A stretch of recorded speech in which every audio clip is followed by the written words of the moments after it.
우리가 1장 12절에 읽었습니다마는 이는 내가 사람에게서 받은 것도 아니요 배운 것도 아니요 오직 예수 그리스도의 계시로 말미암은 것이라. 그래서 예수 그리스도의 계시가 우리 마음 가운데 떠올라야 돼요. 사도 바울도 완전한 변화를 가졌죠. 사도 바울이 처음 주님을 딱 바라보고 제일 먼저 한 그 말씀이 뭔지 아세요? 그 고백이 주여 누구시오니까. 이것이 가장 먼저 주님 앞에 고백한 고백입니다. 그동안 율법 가운데 살았고 또 유대교 안에서 정말 바리새인처럼 많은 성경도 알고 또 아주 품격 있는 그러한 순종을 계속 해왔습니다.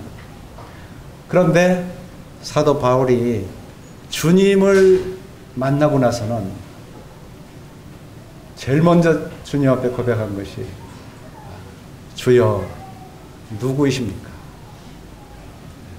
우리 주님을 바라본 거예요.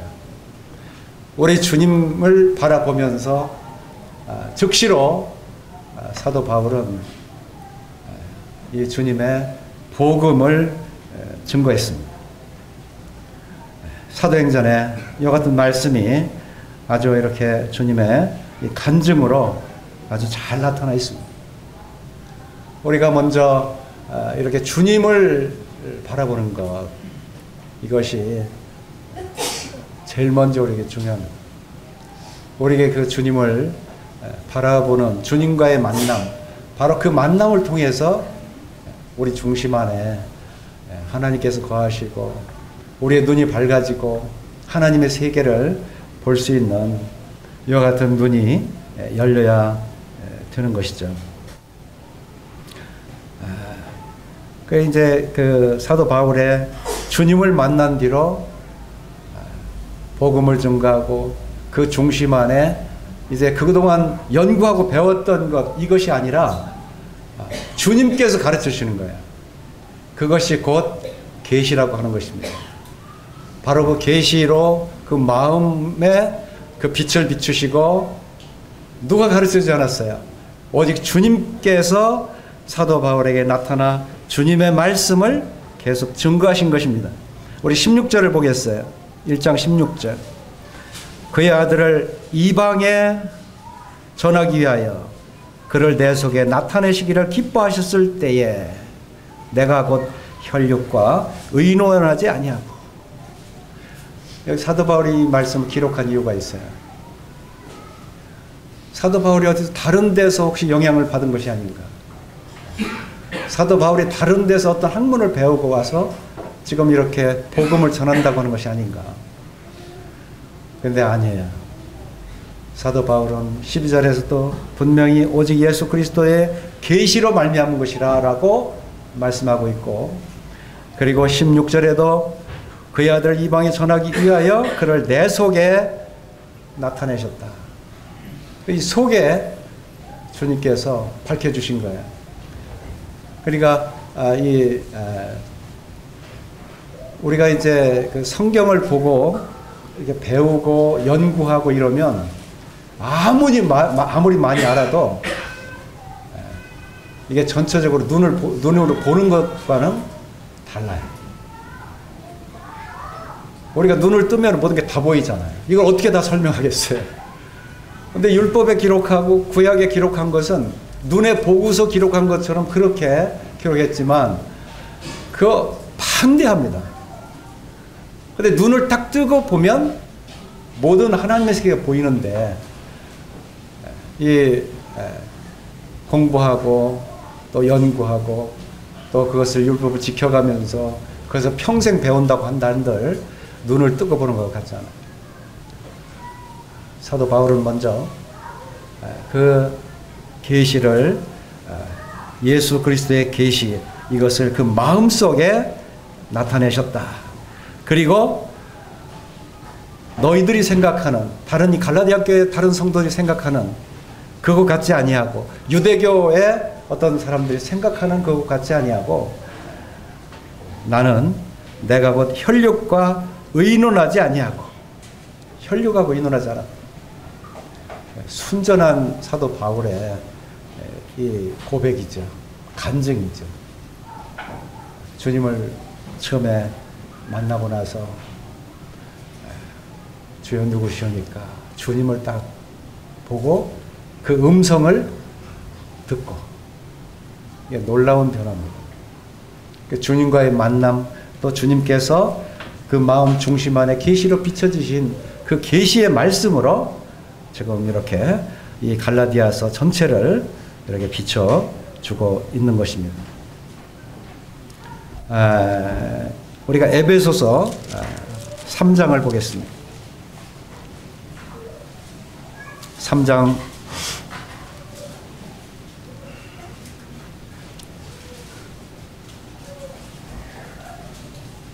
3절에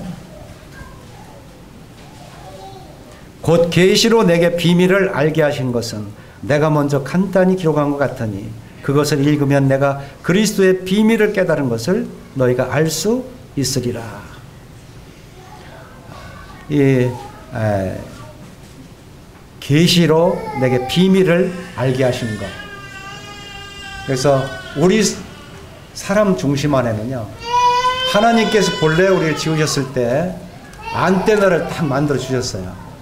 이 마음판에 주님과 만나게 되면, 하나님께서 보내신 분, 그 창조주, 그분을 만나게 되면 우리의 양심이 살아나요. 그리고 우리의 마음 중심 안에 빛이 비칩니다. 그리고 그 계시의 안테나, 그 안테나를 통해서 하나님의 모든 그 말씀을 깨닫게 되고 환하게 열어주십니다. 주님을 만나는 것이, 이것이 첩경이에요. 그것이 가장 중요한 것이에요. 성경을 공부하시는 것도 좋고, 또 하나님의 세계를 연구하시는 것도 좋고, 묵상하는 것도 좋지만, 주여 누구십니까? 누시옵니까? 우리 주님을 만나는, 주님을 바로 우리의 눈을 들어서 바라보는 이와 같은 시력을 갖기를 원해요. 이 말씀 들어가기 전에 누가복음 한 구절 더 보겠습니다. 누가복음 24장입니다.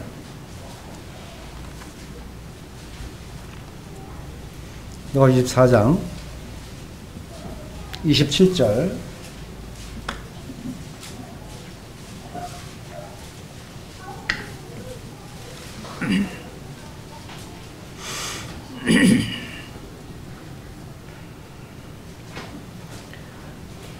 이에 모세와 모든 선지자의 글로 시작하여 모든 성경이 쓴 바 자기에 관한 것을 자세히 설명하시니라. 30절.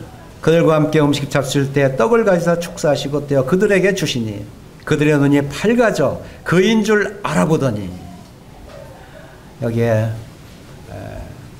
주님이 부활하셔서 엠마오로 가는 두 사람과 동행하고 있습니다. 그런데 이 두 사람은 마음이 부뎌져 가지고 예수님이 함께 동행하는 것도 알지 못했어요. 그래서 예수님은 자기에 관한 것을 자세히 설명했습니다. 우리가 지금 구약에서 읽는 성경 얼마나 자세히 읽습니까? 그 모든 내용들을 우리 주님께서는 함께 동행하면서 이것을 가르쳐 주시고, 그리고 그 마음에 눈을 뜨게 하셔서 그 계시로 우리 주님을 알아볼 수 있도록 지금 초청하고 있는 거예요. 그런데 30절 말씀에 그들과 함께 음식 잡수실 때 떡을 가지사 축사하시고 떼어 그들에게 주시네. 이 떡을 뗄 때 주님이 하신 말씀이 있어요. 내가 바로 너희들이 말하는 바로 그다. 누가복음 24장 30절. 6월절 그 어린 양, 그리고 그 떡과 그 피, 바로 이를 위해서 내가 왔노라. 우리 주님께서 여기에 오신 그 이유를 말씀하셨고, 구약에서 두루마리째 가르쳐 기록한 같이 내가 이를 행하러 왔나이다. 그러한 모든 말씀과 더불어 우리 주님에 관해서 자세히 설명했을 때 그 떡과 함께 눈이 열린 거예요. 그리고 31절에 그들의 눈이 밝아져 그인 줄 알아보더니, 우리가 바로 우리 주님을 이와 같이 알아보는 것. 이게 참 그렇게 되면요, 우리들 속에 아주 희열이 채워지기 시작하는 거예요. 우리 마음 중심 안에 우리 주님으로 인해서 기쁨이 가득합니다. 멈추지 않아요. 어떤 것보다도 비교할 수 없는 그러한 기쁨과, 그리고 그동안 막혔던 담이 다 허물어지고 우리 주님을 만난 그 만남으로 인해서 눈이 열려서 주님과의 함께하는 그 놀라운 그 성령 충만이 우리 속에 거하게 되는 것입니다. 44절을 보겠습니다. 44절 45절. 또 이르시되 내가 너희와 함께 있을 때 너희에게 말한 바 곧 모세의 율법과 선지자의 글과 시편의 나를 가리켜 기록된 모든 것이 이루어져야 하리라 한 말이 이것이라 하시고. 우리 주님은 부활하셔서 여기에 생선도 먹어 보이시고 손과 발을 보이시고, 바로 이 모세의 율법과 선지자의 글과 시편의 나를 가르쳐 기록된 그 모든 것이 바로 이루어졌는데 바로 이것이다 하고 주님이 자신을 나타내 보이셨습니다. 부활한 주님을 뵙는 것, 이것이 바로 우리의 마음이 열려야 되는 거예요. 주님 앞에 열리지 않으면 우리 주님을 만날 수가 없고 주님의 음성을 들을 수가 없습니다. 45절입니다. 이에 그들의 마음을 열어 성경을 깨닫게 하시고. 그들의 마음을 열었다 그랬어요. 이 마음을 열어서 성경을 깨닫게. 우리 마음이 죄악으로 가득 차 있으면 마음이 열리지 않아요. 우리의 마음이 나 중심으로 해서 고집과 아집처럼 내가 쥐고 풀어놓지 않으면 내 마음이 열리지 않습니다. 우리의 마음이 주님 앞에 드러내 보일 때 주님께서 그 마음을 열어주시는 거예요. 열어주시고 그리고 성경을 깨닫게 하시는 것입니다. 이 관계가 바로 우리에 계속 있어야 되고, 그리고 사도 바울이 처음 예수님을 믿고 나서 바로 이렇게 그 마음이 열려서 그 계시의 그 말씀으로, 계시의 마음으로, 계시의 영으로 계속 이렇게 하나님의 그 보여주신 말씀들을 계속 하시는 말씀이 이 갈라디아서다. 그래서 1장, 2장에 바로 그 같은 말씀들을 이렇게 보여주고 있습니다. 우리가 주님은 이와 같이 우리들과 모든 것을 다 나타내시고 계시로 드러내셔서 아버님의 말씀을 그 성령 안에서 깨닫게 하고 있는데, 이 갈라디아 사람들의 모습 어떻습니까? 3장 1절에 어리석도다 갈라디아 사람들아, 어리석도다. 어리석은 사람이 되어 있어요. 그것은 하나님의 그 계시의 눈, 계시의 영, 그 마음 중심 안에 우리 주님이 계셔야 되는데, 성령 안에 주님이 계셔야 되는데, 그들이 이 율법과 같은 주님을 만나야 되는데 거기에 율법 조문으로 다 가로막고 있어요. 이 무엇을 지켜야 된다. 그래야 우리는 구원받는다. 바로 그런 거죠. 그래서 3장 1절에서 3절까지 보면 자기의 그 성령 가운데 거하는 것이 아니라 자기 육체로 거함으로 인해서 육체적인 일로 중심을 삼고 나 중심으로 우리 주님을 바라보려고 그러고 안 보여요. 주님이 그 마음을 열어주셔야 돼요. 주님 앞에 기도해야 됩니다. 주님 앞에 우리의 마음을 청결하게 하고 주님 앞에 우리 마음을 드러내 보일 때 주님께서 그 순전함을 보고 그 겸손함을 보고 주님께서 우리 마음을 열어서 그 속에 말씀을 넣어주시고 주님을 나타내 주시는 것입니다. 그런데 이 갈라디아 이 교인들이죠. 갈라디아도 성도들도 포함하고 있는데 어쨌든 이 성령 가운데 거해야 되는데 거기 혼합이 돼 있어요. 율법도 좀 혼합이 돼 있고 또 육체적인 것도 이렇게 혼합이 돼 있고 그래서 이러한 부분에 사도 바울이 계시의 정신으로 계시의 말씀으로 지금 갈라디아 3장에 쭉 말씀을 하고 있는데 3장 5, 6절에서는 6, 7절을 보겠습니다. 6, 7절 아브라함이 하나님을 믿음에 그것을 그에게 의로 정하셨다는 것 같으니라. 먼저 6절에서는 창세기 15장 6절에 나타내는 말씀을 그대로 갖다 여기에 말씀하는 거예요. 인용한 거예요. 사도 바울의 말이 아니에요. 창세기에 하나님께서 아브라함에 보여주셨던 그 계시의 말씀을 그대로 인용해서 여기에 기록한 것밖에 없어요. 이게 하나님의 말씀이에요. 이게 하나님의 성령이에요. 하나님의 성령의 말씀을 계시로 받고 지금 6절에 창세기 15장 16절 말씀 여기다 기록한 것입니다. 그리고 8절에도 또 하나님이 이방을 믿음으로 말미암아 의로 정하실 것을 성경이 미리 알고 먼저 아브라함의 복음을 전하되 모든 이방인이 너로 말미암아 복을 받으리라 하셨느니라. 이것은 창세기 12장 2절 3절에 있는 말씀을 그대로 갖다 여기다가 인용한 거예요.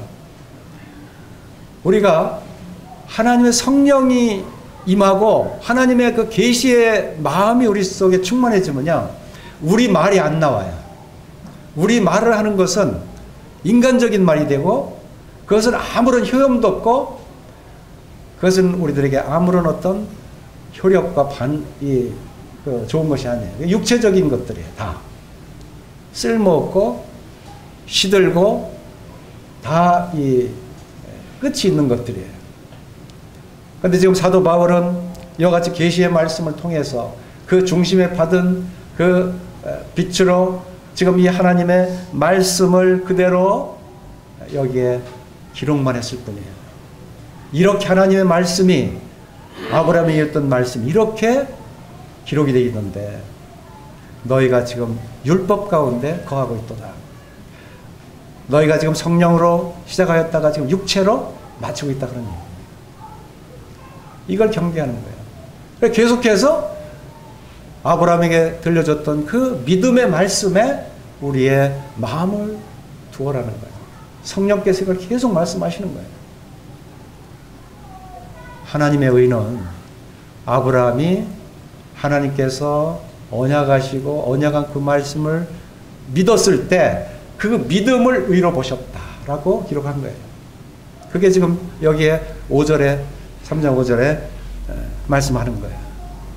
그리고 8절에 이제 아브라함이 어떻게 왔어요? 그 멀리 갈대아우르 우상 숭배하던 그곳에서 아주 멀리 아마 한 1200km 정도 될 거예요. 서울 부산 몇 번 왔다 갔다 하죠? 약 한 3번쯤 왔다 갔다 하는 그거를 걸어서 가나안 땅까지 오게 된 것은 그것은 순전한 믿음의 하나님의 지시하시는 말씀, 인도하시는 말씀을 쫓아서 그 약속의 땅에까지 온 거예요. 갈 바를 알지 못하고 아브라함이 그곳까지 온 것입니다.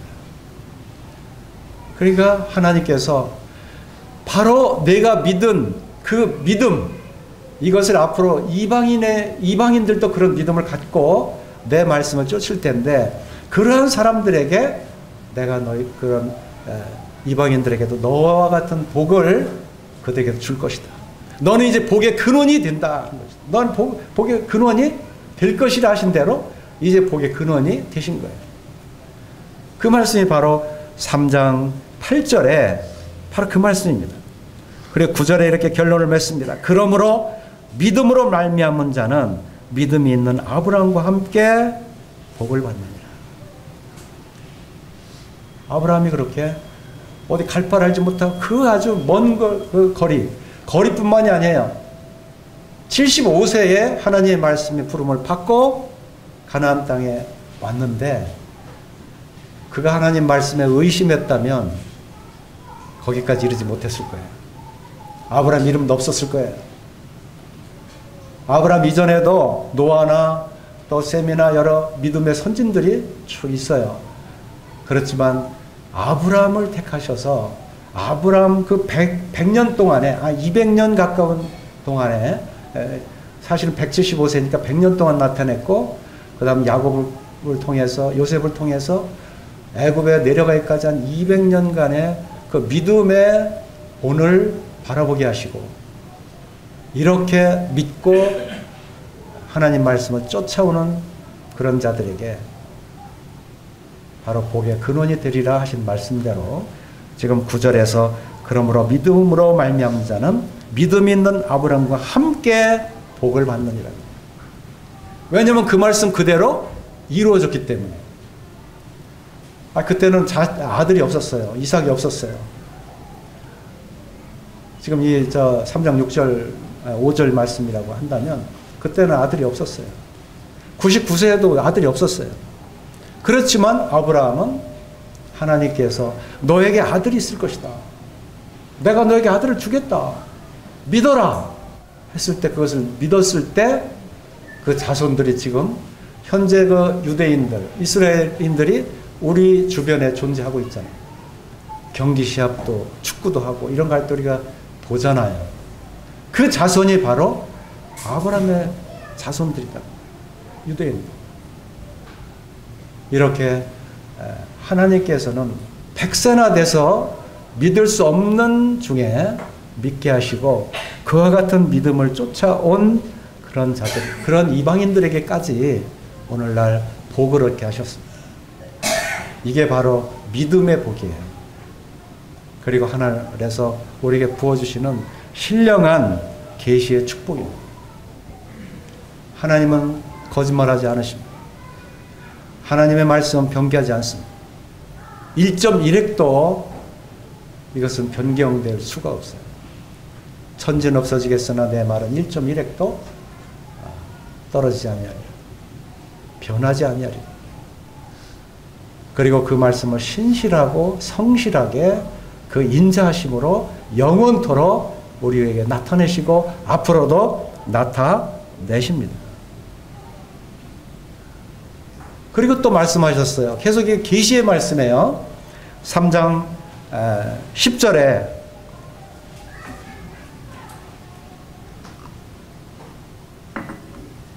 무릇 율법행위에 속한 자들은 저주 아래 있나니 기록된 바, 이 기록된 바 하는 것은 이거는 이제 구약을 인용해 온 거예요. 그게 뭐라고 쓰냐면 누구든지 율법제에 기록된 대로 모든 일을 항상 행하지 아니하는 자는 저주 아래 있는 자라 했었는데 이게 신명기 27장 26절에 나타내는 그 말씀 그대로를 여기다 인용한 거예요. 그리고 11절에는 갈라디아서 3장 11절에는 또 하나님 앞에서 아무도 율법으로 말미암아 의롭게 되지 못할 것이 분명하니 이는 의인은 믿음으로 살리라 하였습니다. 여기에 의인은 믿음으로 살리라는 말씀이 어디에 나오죠? 하박국 2장 4절.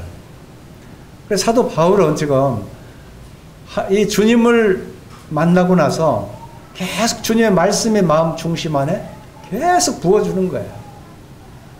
사도행전 10장 38절에 예수 그리스도 그 마음에 계속 하나님의 영을 계속 쏟아 부어주시는 거예요. 그 영으로 가득 차도록 그래서 성령 충만하도록 계속 부어주시고 그리고 그 일을 성령의 일을 하게 하시는 거예요. 사도 바울도 동일하게 지금 하나님의 말씀을 받고 우리 주님께서 하시는 말씀대로를 여기다가 인용해서 그대로 기록하고 있는데, 지금 3장 5절부터 계속 14절까지 사도 바울의 개인적인 말씀이 아니라 전부가 인용된 말씀이에요. 한 절 한 절이. 이게 놀라워요. 어떻게 이렇게 기록을 했지? 이렇게 볼 수 있습니다. 그래서 하박국 2장 4절에 있는 말씀을 인용해서 말씀하고 있고, 12절에도 레위기 18장 5절에 있는 말씀을 여기다가 기록하고 있습니다.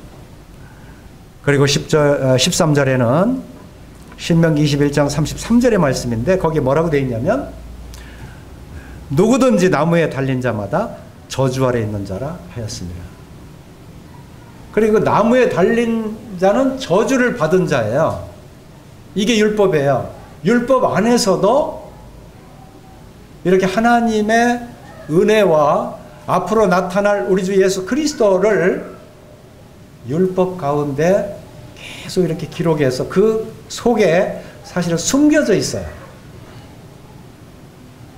근데 그 하나님의 말씀이 그대로 이제 계시의 그 마음으로 떠올라서 그 말씀을 여기에 그대로 기록했는데, 나무에 달린 자마다 저주 아래 있는 자라 하였습니다.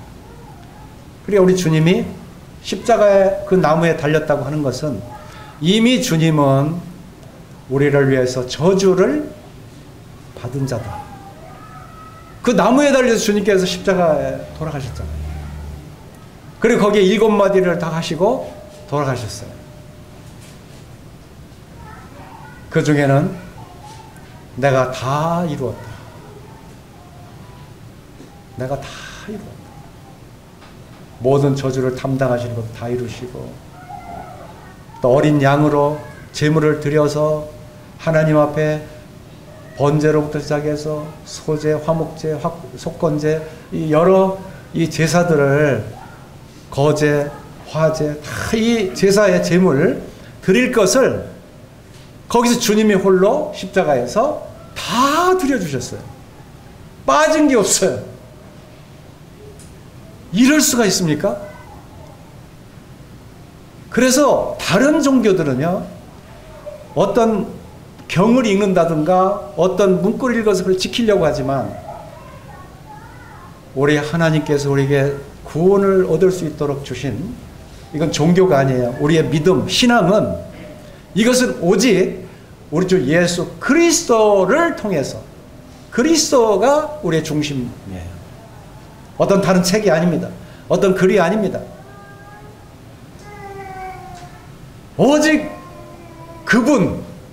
그분께서 하나님께서 이루시려 했던 모든 구약에 담겨 있는 어느 것 한 가지 한 가지 모든 것 다 통틀어서 그분께서 오셔서 다 담당하십니다.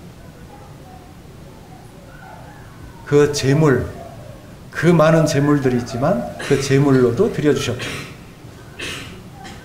그리고 많은 절기 중에 그 절기의 의미를 가지고 있는 그와 같은 제사들의 그 모든 내용 자체를 주님께서 홀로 다 드려주셨고,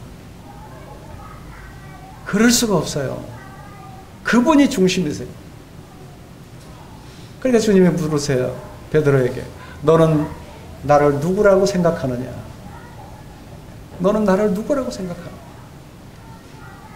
예, 주는 그리스도시요 살아계신 하나님의 아들이십니다.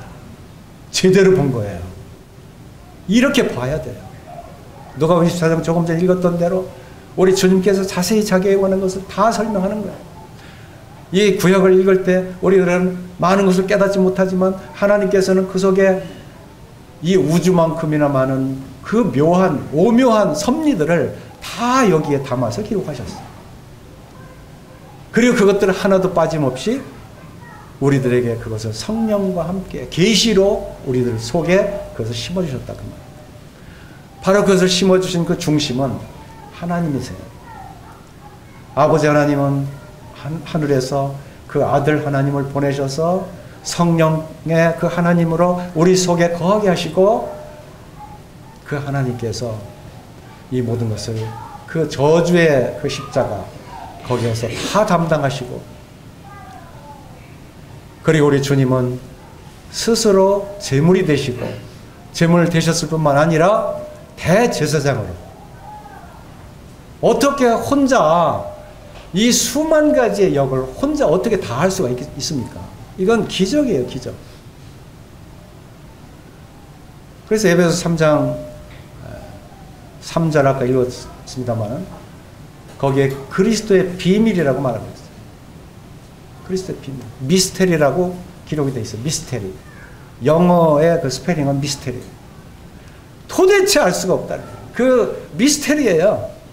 그 미스테리에 그 모든 비밀을 안고 우리들에게 임하신 거예요. 성육신 하신, 그러니까 하나님으로서 사람의 몸을 입고 오신 그 자체도 미스테리예요. 이건 알 수 없는 그 신기한 능력으로 우리 가운데 거하신 거예요. 이게 바로 우리 주 예수 그리스도시다 그 말이에요. 우리는 바로 이러한 주님을 우리가 섬기고 있고, 또 그분으로부터 우리가 계시를 받아서 하나님의 그 은혜를 누리고 있는 것입니다. 그래서 이 3장에 지금 5절부터 14절까지 보았습니다만은 이것은 전부가 성령의 그 충만으로 그 계시의 말씀을 인용해서 그 말씀을 여기에 그대로 기록한 거예요. 각 절절마다 이 말씀은 그냥 이런 어떤 글이 아니에요. 전부가 다 인용이에요. 너무너무 신기합니다.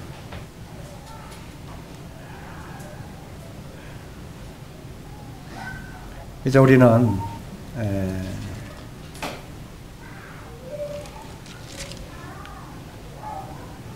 우리 주님의 그 신기하신 모습을 이 3장 15절에서 조금 더 볼 수가 있어요.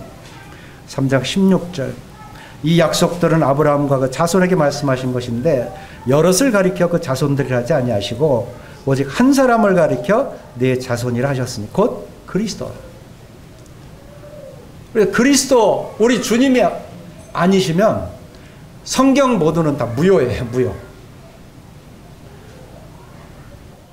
어떤 분들이 전도를 하면 그렇게 그래요. 아 진짜 기독교는 너무 막 뭐라고 그러는 거죠? 하나님만 섬겨야 구원받는다고. 예수님을 믿어야 받는다고. 다른 종교는 안 그런데, 아이 그냥 저 기독교는 왜 그렇게 저 자기들만 그렇게 그 아집이 있느냐고 이렇게 얘기를 하죠. 우리 자식들한테 가서 내 아버지 어머니 계시니? 그러면 있다고 하죠. 다른 사람을 보고 저것도 내 아버지 어머니가 될 수가 있니? 이거 거의 같죠. 오직 부모는 하나, 자식도 하나예요. 달리 있을 수가 없어요. 그렇잖아요? 하나님이 한 분이시고 우리를 구원하신 예수 그리스도도 한 분이시고 성령도 하나시고, 그래서 실제 주인공이 오셔서 내가 너희 하나님이다.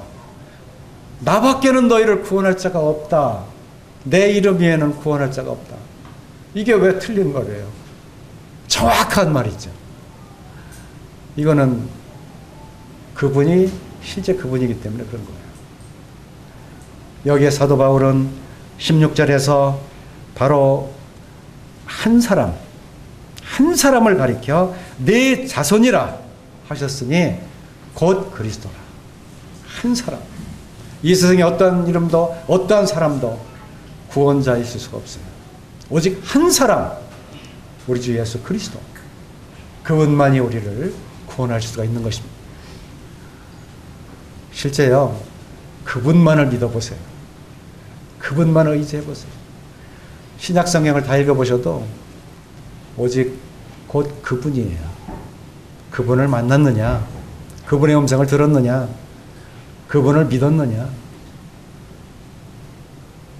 그분을 통해서만 하늘로부터 주시는 선물을, 은혜의 선물을 우리가 받을 수가 있는 것입니다.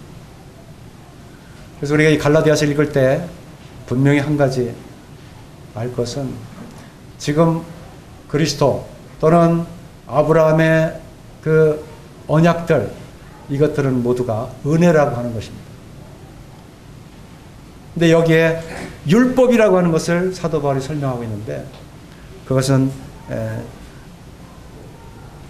17절, 18절, 19절 이렇게 말씀하고 있습니다. 여기에 17절에서 내가 이것을 말하노니 하나님께서 미리 정하신 언약을 430년 후에 생긴 율법이 폐기하지 못하고 그 약속을 헛되게 하지 못하리라. 이게 무슨 얘기냐면, 이 430년이라고 하는 것은 창세기 46장에 볼 것 같으면 이제 애굽에 내려갑니다. 그리고 430년이 돼서 출애굽을 합니다. 그러니까 창세기 46장부터 출애굽하는 12장 6월절 시작해서 15장이 이제 완전한 출애굽이 일어나는데, 그때까지의 기간이 430년. 그러니까 그 뒤 석 달 뒤에, 3개월 뒤에 시내산에 이르러요. 시내산에 가는 거예요. 그래도 그게 1년 안에 포함이 되기 때문에 430년이에요. 그러니까 애굽에 내려가기 전에, 그때 애굽에 내려갈 때 야곱 때 내려갔어요. 아브라함, 이삭, 야곱, 요셉 이렇게 가잖아요. 근데 아브라함과 이삭 때에, 이때는 은혜 때예요. 은혜. 전부 여기 지금 3장에 기록된 아브라함은 이 430년 이전에 있었던 일들이란 말이에요. 그때 의를 얻었다 그 말이에요. 그때 하나님의 은혜를 얻고 하나님의 구원을 받았다 그 말이에요. 그때 하나님의 성령이 우리 속에 함께 거했다 그 말이에요. 430년 후에 가서 그때 시내산에서 율법을 받게 된 거예요.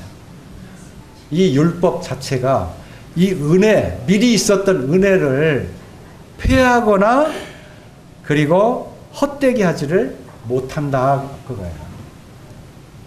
이 율법 가지고는 이 은혜에 대해서, 그러니까 은혜는 계속 살아있어요. 그것은 하나님께서 구원하는 방법을 이 은혜 속에서 이 아브라함부터 시작해서 그 요셉 뭐 계속 그 은혜에 거한 그 가족들은, 그 족장들은 모두가 다 은혜 속에 있었어요. 십계명을 더불어서 율법으로 구원받은 사람은 한 사람도 없어요. 그것은 여기 19절에 말씀하고 있어요. 그런즉 율법은 무엇이냐? 범법함으로 더하여진 것이라. 천사들을 통하여 한 중보자의 손으로 베푸신 것인데 약속하신 자손이 오시기까지 쓸 것이라.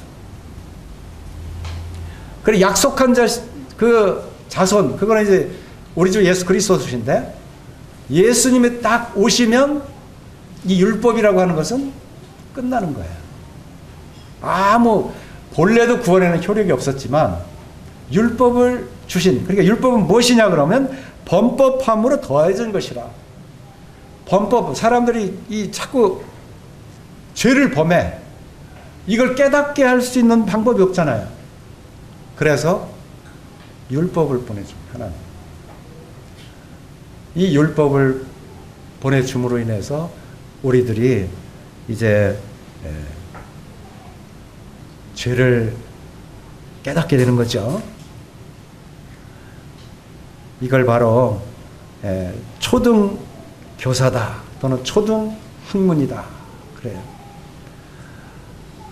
이 범법함을 깨닫게 하고, 그리고 그 율법 속에는 그래도 하나님의 인자하신 모습을 드러내실 때마다 죄를 범하면요, 꼭 그 뒤에는 이 율법 속에 하나님께 제사 드리는 게 나와요. 그리고 하나님께 은혜롭고 그 긍휼하심을 베푸는 그와 같은 언약들이 나와야 바로 이러한 은혜와 언약들이, 이것이 하나의 율법 가운데서는 초등교사와 같아요. 그러니까 초등학문 그거 같은 거예요. 우리 3장 24절입니다.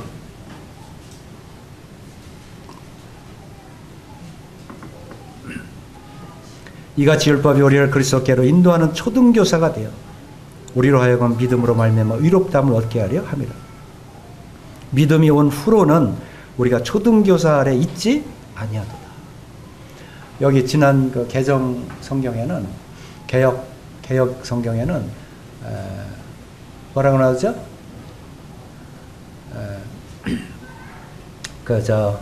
몽학 선생으로 나와요. 이 몽자가 이 어리석다 또는 어리다의 몽자야. 어린. 우리가 학은 배울 학자. 몽은 어릴 몽자야. 그러니까 아주 이 어린 시절에 배우는, 그러니까 여기도 초등이라고 나와. 이제 제대로 여기선 초등교사. 이게 몽학 선생이에요. 이 몽학 선생은 이 믿음, 이 아브라함을 통해서는 믿음으로 줬잖아요. 그런데 430년 후에 율법이 생겼는데 이 율법이 폐하거나 또는 헛되게 하지 못하는 아무런 이 믿음에는 간섭할 수가 없는 거예요. 그런데 이 갈라디아 성도들이 거기에 빠져 있는 거죠. 오늘날 우리 교회에도 이런 것이 참 많아요.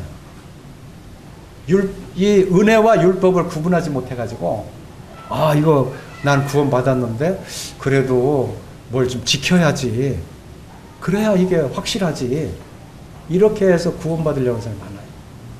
이거는 전혀 갈라디아서에서 아니다는 거예요. 이걸 지금 분명하게 가르쳐주고 있는 것입니다. 그래서 우리가 이 초등교사, 초등학문 이거를 보는데요. 이거 로마서나 고린도후서에 우리가 계속 보았습니다만은, 로마서에는 이 초등학문, 초등교사는 의롭게 할 수 없다. 의롭게 하지 못해 초등의 학문 가지고는 후사로 세우지도 못해요. 화해시킬 수도 없어요. 사망으로부터 생명으로 옮길 수도 없어요. 오히려 그 율법 조문들은 내가 그것을 읽으면 읽을수록, 그걸 지키면 지키려고 할수록 내가 죄로 계속 더 드러날 뿐이에요. 그걸 지킬 수 있어요? 한번 10계명 지키라고 딱 대표적으로 딱 정해줬는데 그 10가지 계명 지킬 수 있어요? 이거 지킬 수 있으면 구원받죠. 한 사람도 지킬 수가 없다는 것이죠. 우리가 고린도 후서에도 바로 율법은 죽이는 것이다. 이 돌에 써서 생긴 이 죽이는 율법, 조문 이렇게 나오는 거예요.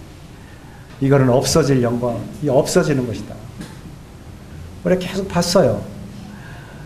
이거는 주님 앞에 가려고만 하면 가로막아야 수건이 돼요. 수건. 이 고린도서 나오잖아요. 3장에. 자꾸 이 영광을 가로막는 거예요. 이게 율법인 거예요. 그래서 여기에 그 율법에 빠지지 마라. 율법은 이것을 우리를 죄를 깨닫게 하는 그런 구실이고, 죄를 자꾸 생각하게 해서 여기 25절에 24절 후반절에 우리로 하여금 믿음으로 말미암아 의롭다함을 얻게 하려 합니다. 거기에 대한 하나의 이 보조 역할을, 그거 보조 역할밖에 못하는 것이죠. 그래서 이 율법은 구원하고는 관계가 없어요. 다만 우리 자신이 이제 죄인이구나, 그러면 누구한테 가요? 여기에 언약의 자손 곧 그리스도라, 그 예수 그리스도 앞에 나가야 되는 것입니다. 그 아들 앞에 나갈 때 그분께서 우리를 위해서 다 제사를 드려주시고 이미 다 그 피로 말미암아 구속고 죄사함을 받아서 이미 피도 다 흘려주셨고, 그분이 하나님의 창조의 그 권능으로 모든 우리의 되어야 되고 하나님의 자녀로 우리가 서게 될 때 갖추어야 될 그 모든 것을 우리 주님께서 우리를 새로 만들어 주시는 거예요. 그렇기 때문에 그리스도 안에 있는 자들은 새로운 피조물입니다. 그리스도 안에 있어야 거기에서 우리가 새 사람을 잊게 되고 새 생명을 갖게 되고 거기서 하나님께 영광을 돌리게 되고 그 속에 하나님의 계시의 영을 받고 성령 충만하고 감사하고 찬양하면서 하나님 자녀답게 살게 되는 것이죠. 이것을 이 갈라디아서 3장에까지 이것을 분명하게 말씀하고 있는 것입니다. 그래서 믿음으로 말미암는 자는 3장 26절에 예수 안에서 하나님의 아들이 되었으니 누구든지 그리스도와 합하기 위하여 세례를 받은 자는 그리스도로 옷 입었느니라. 여기에 세례는 성령 세례입니다. 그냥 물 찍어서 이렇게 나 세례 받았다 하는 세례교인들 아니에요. 또 나는 물로 그래도 그냥 강물 좋은 데 가서 나 세례 받았다 이래가지고 나 구원 받았어 그런 거 아닙니다. 그리스도로 말미암아 성령을 보내셨는데 그 성령으로 인해서 내가 깨끗함을 받은 성령세를 받은 사람은 이제는 그리스도로 옷 입게 되었고 하나님의 아들이다. 이렇게 하나님께서 성령으로 깨닫게 하시고 인치시는 것입니다. 이제 우리가 4장에서 4장 1절부터 7절까지인데요. 여기에는 우리가 중요한 내용을 담고 있습니다. 그건 뭐냐면 우리 성도들에게 우리 성도 그리스도인의 그 신분이 뭐냐, 그리스도의 신분이 뭐냐 하는 것을 여기에서 아주 정확하게 가르쳐주고 있습니다. 첫째는요, 이 4장에서 두 가지를 얘기하고 있는데, 첫째는 5절 6절입니다. 우리 다 같이 한번 읽어보겠습니다. 시작. 율법 아래 있는 자들을 속량하시고 우리로 아들의 명분을 얻게 하려 하십니다. 너희가 아들이므로 하나님이 그 아들의 영을 우리 마음 가운데 보내서 아빠 아버지라 부르게 하셨느니라. 여기에 바로 그 아들의 영을 우리 마음 가운데 보내사 아빠 아버지라 부르게 하셨다.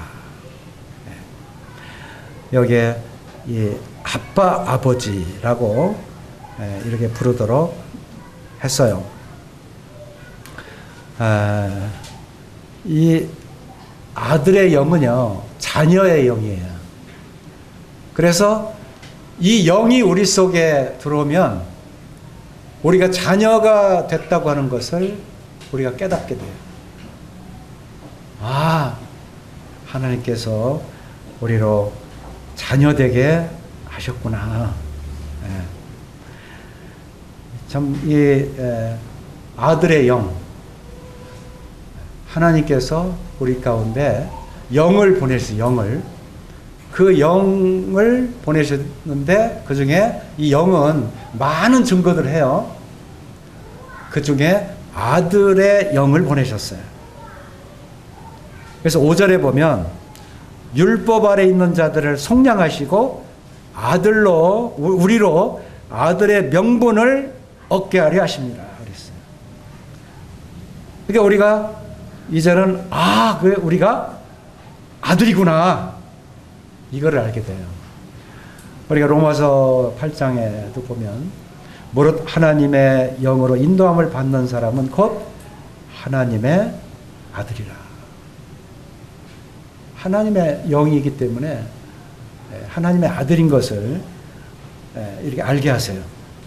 하나님의 미리 아신 자들을 또한 그 아들의 형상을 본받게 하게 하여 미리 정하셨으니 이는 그로 많은 형제 중에서 맏아들이 되게 하려 하십니다. 그 맏아들이 되겠다면 우리 주님이 맏아들이에요. 그러면 그 믿음 안에 같이 있는 사람들은 누구예요? 그들도 아들들이에요. 우리 히브리서 2장을 보겠습니다.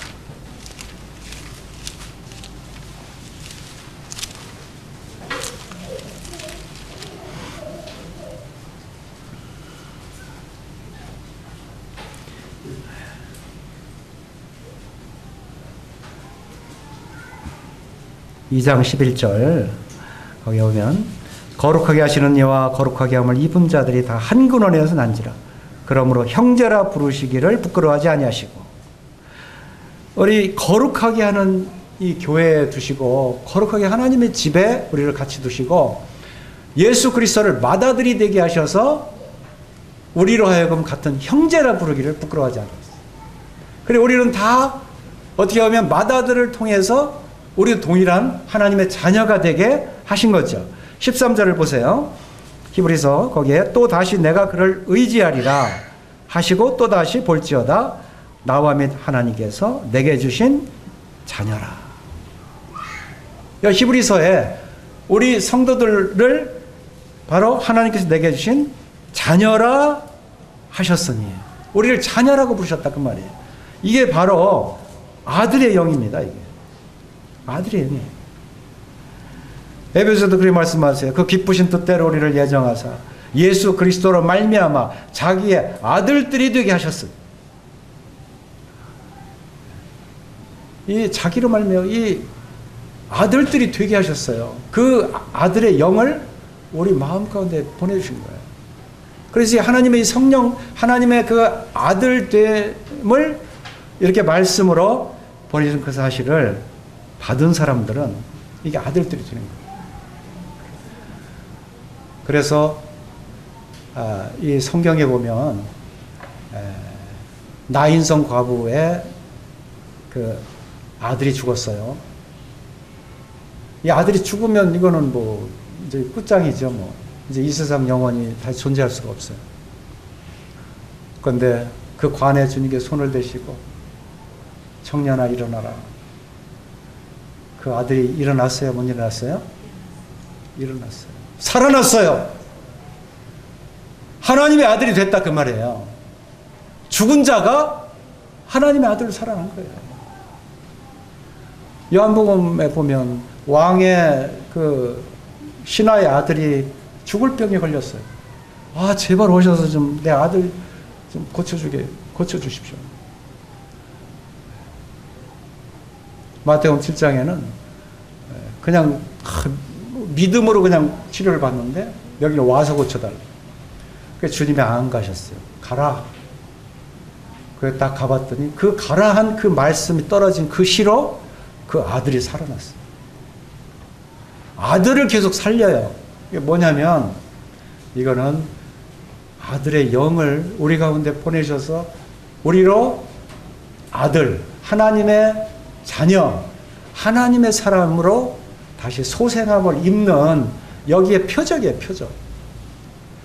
소경을 고쳐줄 때는 문둥병을 낫는, 그리고 눈을 띄워주는, 문둥병에서는 낫게 하는 것은 우리 죄병, 소경을 띄워주는 것은 하나님의 나라를 보지 못하는 자들, 아들을 살려주는 것은 주님께서 창조주시고 또 아들들을 살려주세요.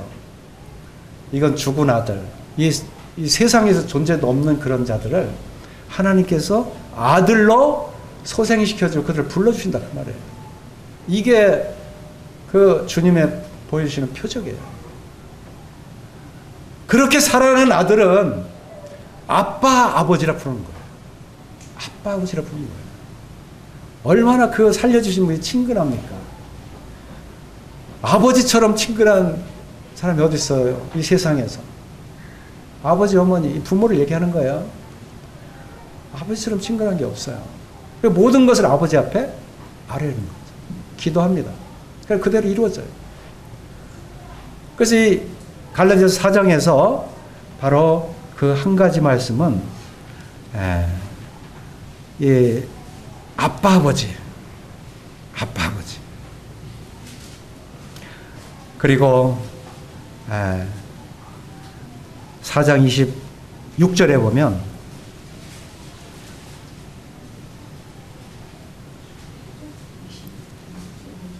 우리 다 같이 읽어보겠습니다. 자, 시작.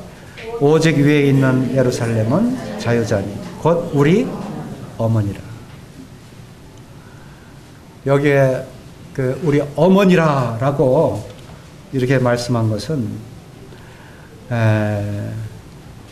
그 한 가지는 아빠 아버지, 우리로 성령 안에서 이제 율법이 후견인이나 청지기 아래 이렇게 있다가 이제 그분 우리 주님이 오시니까 이제 우리는 자녀가 되므로 아빠 아버지를 보게 된 거예요. 그런데 이제는 여기는 하갈의 아들 이스마엘과 이제 사라의 아들 이삭을 두 언약을 놓고 말씀할 때 여기에 바로 우리의 어머니다라고 부르게 하셨어요. 그러니까 이 두 가지 비유예요. 첫째는 아빠 아버지가 되게 하신 그 성령 안에서 이제는 이 하갈의 그 이스마엘과 사레의 이삭. 이 하갈은 이거는 사레가 아무리 기다려도 아이가 없어요. 근데 하나님이 자식을 주신다고 그랬어요. 뭐 이제 나이가 사레가 90이 돼서 아이를 낳았지만 그때가 돼도 아이가 없는 거예요. 그래서 이제는 여종 하갈을 주어서 그로 하여금 자식을 낳게 한 거예요. 이거는 인간적이에요. 인간적. 하나님의 언약에 의존한 게 아니에요. 근데 사라에게는 하나님께서 계속 언약으로 인해서 이삭을 낳은 거예요. 그리고 그 이삭을 남으로 인해서 이 사라에게 창세기 17장 15절에서 거기에 바로 17절, 17장 17절. 우리 이 말씀을 좀 찾아봐야 돼요. 창세기 17장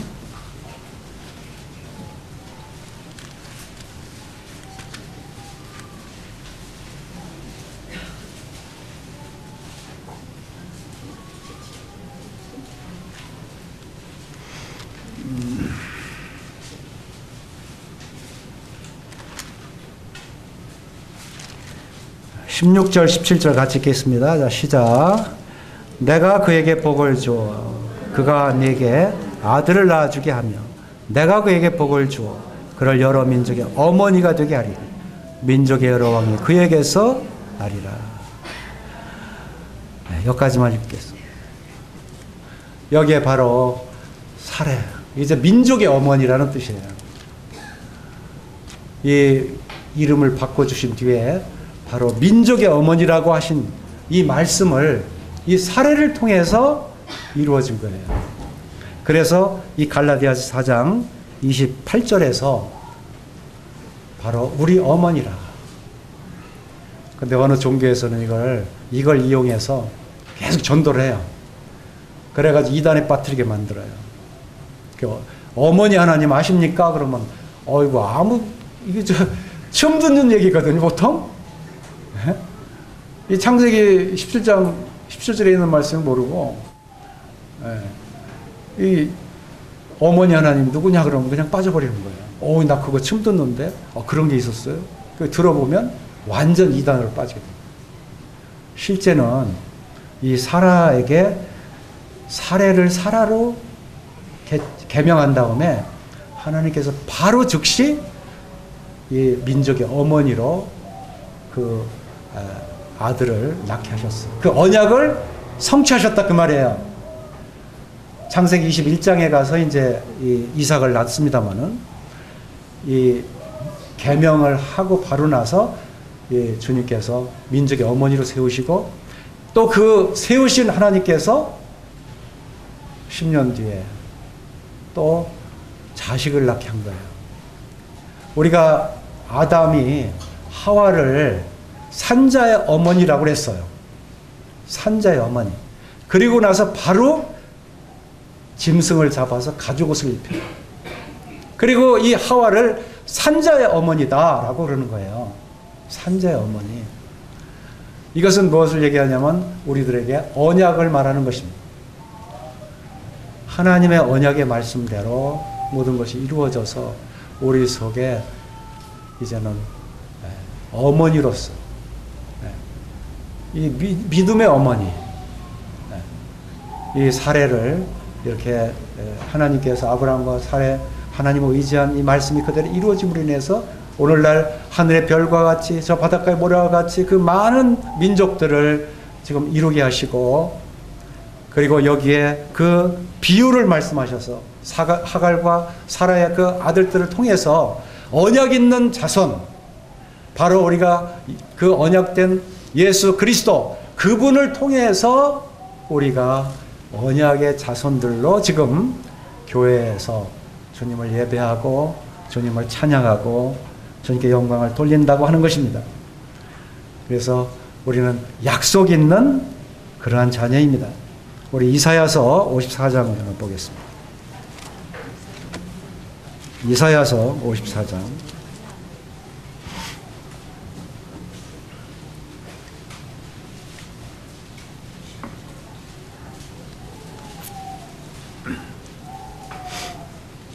(1절)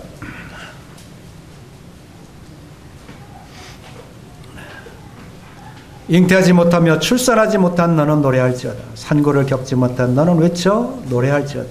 이는 홀로 된 여인의 자식이 남편 있는 자의 자식보다 많음이라 여호와께서 말씀하셨느니라. 이게 지금 갈라디아서에 있는 지금 27절 4장 27절에 있는 말씀이 여기 인용되고 있는데, 이렇게 보면은 이 자식이 없어요. 사라에게는 자식이 없었어요. 근데 실상은 요 54장에 있는 말씀은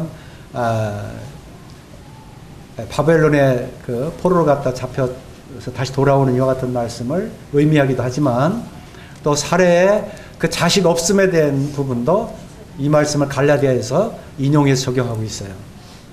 그런데 5절을 보겠습니다. 5절. 우리 다 같이 읽어보겠습니다. 자, 시작. 이는 너를 지으시니가 내 남편이시라. 그의 이름은 만군의 여호와시며 내 구속자는 이스라엘의 거룩한 이시라. 그는 온 땅의 하나님이라 일컬음을 받으실 것이다. 여기에 이제 누가 남편이 됐어요? 하나님이. 그렇죠? 너를 지으시니가 내 남편이시라. 그의 이름은 만군의 여호와시며 내 구속자는 이스라엘의 거룩한 이시라. 그는 온 땅의 하나님이라. 이분이 사라에게 언약했던 그 하나님, 믿음으로 오늘날 교회, 우리 성도, 하나님의 자녀가 된 우리들에게 하나님께서 언약으로 남편이 되셨어요. 그리고 그 언약의 말씀으로 야고보서 1장이 나온 대로 우리를 말씀으로 낳으시고 우리로 하나님의 아들의 명분을 얻게 하신 것입니다. 그리고 본문 4장 7절에서 갈라디아 4장 7절에서 그러므로 내가 이 후로는 종이 아니요 아들이니 아들이면 하나님으로 말미암아 유업을 이을 자니라. 이제 우리가 종이 아니다는 게, 종은 율법이에요. 율법 가운데 있는 거예요. 근데 우리는 율법 가운데 있습니까?